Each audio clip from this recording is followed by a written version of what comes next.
jira. Seenaa hundeeffama raadiyoo afaan Oromoo bu'aa bahii hedduu keessa darbe sadarkaa har'arra ga'ee jiruu fi bu'aawwan raadiyoon afaan Oromoo uummata Oromootiif argamsiise akka taanutti ibsu. Har'aan tana sa'aatii 24 afaan Oromootiin reediyoo dhageeffanna. Ilmaatu filachuun nu rakkisee jira. Kam dhageeffannaadhaan yeroo filatte reediyoo adda addaa filattee dhageeffatta. Miidiyaa adda addaa jira. Gaazexeessonni ijoolleen teenya baay'atanii jiran. Joornaalizimii ogummaan kun dur bara keenya uma leenjiin hin jiru. Fedhumaan malee nuti bakka itti leenjinee bakka itti digirii gaazexeessummaatti arganne hin jiru. Har'aan tana garuu ijoolleen teenya Kabi'eedhaan, maastarsiidhaan, afaan Oromoo barattee, liitireechara, ogbarruu barattee, joornaalizimii, gaazexeessummaa barattee, kanaan miidiyaan keenya gugguutamee jira bakka adda addaati. Kanaaf guddina haalaan nama gammachiisutu biyya teenya keessatti mul'achaa jira. Kuni reediyoon misoomaaf, reediyoon tokkummaadhaaf, reediyoon dadammaqina uummataatiif, reediyoon uummata wal barsiisuudhaaf, reediyoon dhimmoota hawaasummaa rakkoolee hawaasummaadhaa dhageessisuudhaaf furuudhaaf mala jireenya haaraa uummata barsiisuudhaaf teekinooloojii fi uummata keenya walitti fiduudhaaf hojii guddaa hojjechaa jira. Har'aan tana karaan deemaa jiru karaa badhaadhinaati. Guyyaan raadiyoo addunyaa guraandhala 5 bara 2016 akka addunyaatti kabajamee oola. Faantaayee Maammuyyee raadiyoon OBN erga hundeeffamee waggoota 16 kan lakkoofsise ta'uu yaadatanii miidiyaan humna namaa xiqqoo fi meeshaalee muraasaan tokko jedhee hojii eegale yeroo ammaa kanatti teekinooloojii baraa hidhachuun uummata Oromoo bira darbee sabaaf sablammoota biyyattiif sagalee ta'uu kan danda'edha jedhaniiru. Reediyoon keenya kanaan dura Finfinneetti yeroo jalqabnu daqiiqaa 30 qofa ture tamsaasni keenya. Hojii kana yeroo jalqabnu ijoollee 10 jaalleen kan jalqabne istiidiyoo kompiitarratti akka qabate hojjetu biratti dhaan kan hojjetaa turre har'a OBN istiidiyoo muummee asitti ijaaruun alatti dameelee isaa babal'atee FM'oota gara 10 godinaalee irratti qaba. Asii istiidiyoo guddaatu jira. Har'a reediyoon keenya reediyoo viizuwaalii ta'eera. Addatti FM'oon hanga ammaatti kutaalee Oromiyaa garaagaraa keessatti hundeeffaman hawaasni looga mataa isaatti fayyadamuun odeeffannoo gahaa argachaa bakka itti yaadaa fi komii isaa ibsatu akka ta'uuf hojiin bal'aan hojjetamuu kan himan adde Faantaayeen fuuldurattis fooyyeensi garaagaraa taasifamuun caalmaatti ummaticha tajaajiluuf irratti hojjetamaa akka jirus himaniiru. Amma Oromiyaan ikoloojii garaagaraa qabdi. Gara lixaatti yoo deemte kaashkirooppiin jira.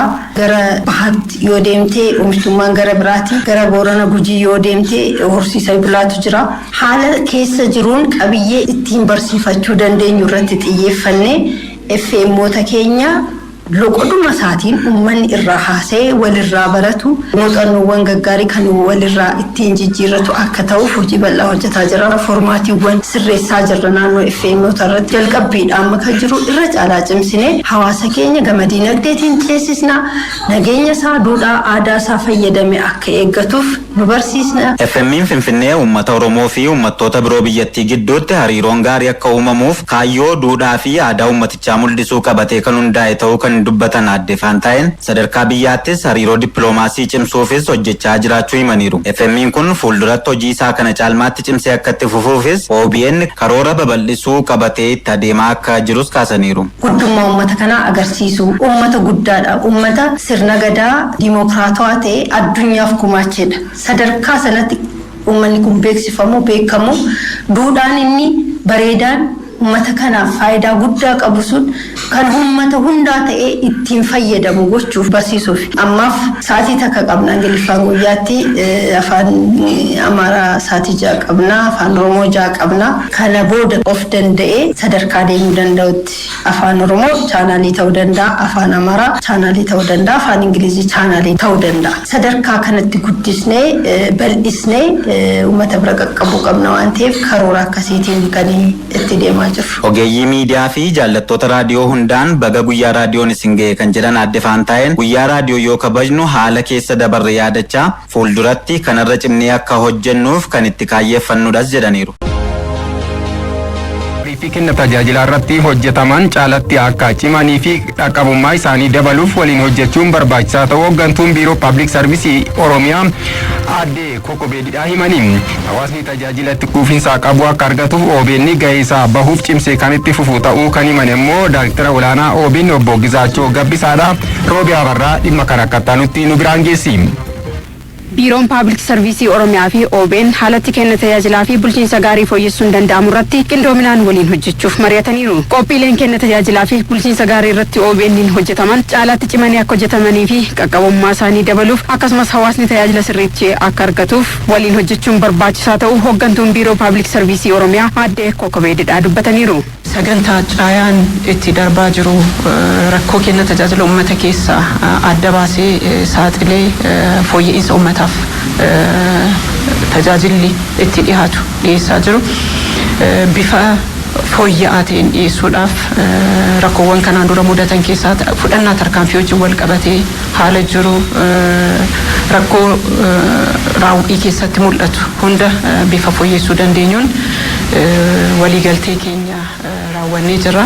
Gama biraatiin humna fooyyeffachuudhaan yookiin qaqqabamummaa fooyyeffachuudhaan sagantaa raadiyoo uummanni dhageettii akka argatu roorroosaa koomiisaa iyyatasaa waan isa irra ga'u kallattiin bilbilaan yookiin immoo reediyoodhaan qaqqabamaa akka ta'uu danda'u sagantaa kana waliin taanee jalqabsiisuudhaaf waliigaltee irra geenyee jirra. Mana hojii mootummaa kamuu keessatti hooggansi guyyoota taa'e keessatti hawaasa tajaajiluu akka qabuu fi yaada kennuu akka qabus Aadde Kokobeen himaniiru. Akka mootummaatti kallattiin kennaman hojiirra oolaa jiraniif hojiirra oolaa hin jirre sagantaalee kanaatiin eeruuf koomitiin hin dhiyaata. Fakkeenyaaf guyyaa abbaa dhimmaa wixata roobii fi jimaata akka Oromiyaatti tajaajilarra akka oolu hooggansi mana hojii taa'ee uummata tajaajilaaf gara mana hojii mootummaatti dhufu abbaa dhimmaa dhufu rakkoos akka dhaggeeffatu furmaata akka kennu tajaajila saffisaa akka argatu deeggarsaaf kallattii barbaachisaa ta'e seera qabeessa ta'e akka kennu kallattiin taa'ee jira. Marii waloon taasifame kun hawaasni bal'aan tajaajila itti quufinsa qabu akka argatuuf darbee sirni itti gaafatamummaa akka cimuuf gahee guddaa kan qabu ta'uu kan himan immoo Daayirektara olaanaa OBN obbo Gizaachoo Gabbisaadha. Tajaajiltummaa paabilik sarvaantii akkasumas hooggansa mootummaa karaa guutuu ta'een hojiirra oolchuudhaaf uummataaf mootummaa walitti fiduudhaan riqicha ta'e tajaajiluudhaaf OBN hojii hojjechuu qaba. Hojii hojjechuu qabu keessatti immoo waliigalteen akka kanaa humna guddaa nuu ta'a jechuudha. Itti gaafatamummaan mirga qofa utuu hin taane itti gaafatamummaan sadarkaa hundatti hojiirra ooluu qabu. Miidiyaadhaanis deeggaramuu waan qabuuf miidiyaanis xiyyeeffannoo kennee hojjechuu waan qabuuf akka miidiyaatti dhimmoota kana giddugaleessa godhannee ji'oottan itti aanan kana keessa hojiin hojjennu deeggarsa guddaa kan qabu ta'uu asumaan kaasuun barbaada. OBN hanqinoota gama kenna tajaajilaatiin mul'atan saaxiluu irratti akkuma hojjetu milkaa'inoota hojii hojjettootaa fi hooggantoota biratti argamu irrattis kan hojjetu ta'uu obbo Gizaachoon eeraniiru.